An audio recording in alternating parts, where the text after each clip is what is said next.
यानी आप जो खाना खा रहे हैं उससे आपका पेट तो भर सकता है, लेकिन पोषण नहीं हो सकता। नेशनल इंस्टीट्यूट ऑफ न्यूट्रिशन ने इसी वर्ष एक फूड कॉम्पोजिशन टेबल तैयार किया है, जिसके आधार पर इंडियन डायटिक एसोसिएशन यानी आईडीए ने भारतीय थाली से जुड़ा एक रिसर्च किया। इस रिसर्च के मुताबिक पिछले 30 वर्षों से भारतीय भोजन की ताकत और उसके पोषक तत्व लगातार कम हो रहे हैं। आपने अक्सर बड़े बुजुर्गों को ये कहते हुए सुना होगा कि पुराने जमाने में भोजन की बात ही कुछ और हुआ करती थी। हर चीज शुद्ध होती थी और आपका खाना शरीर को लगता था। बड़े बुजुर्गों की ये बात अब सच साबित हो रही है। आईडीए का रिसर्च इस बात को भी साबित करता है कि 30 वर्ष पहले खाने में शुद्धता की गारंटी आज के मुकाबले कहीं ज्यादा थी।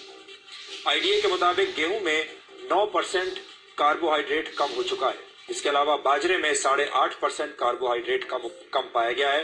पिछले 30 वर्षों में मूंग की दाल में आयरन कंटेंट 6.12% कम हो गया है, जबकि मसूर की दाल में प्रोटीन 10% कम पाया गया। प्रोटीन हमारे शरीर के लिए बहुत जरूरी पोषक तत्व है और इसकी कमी से कई तरह की बीमारियां होती हैं।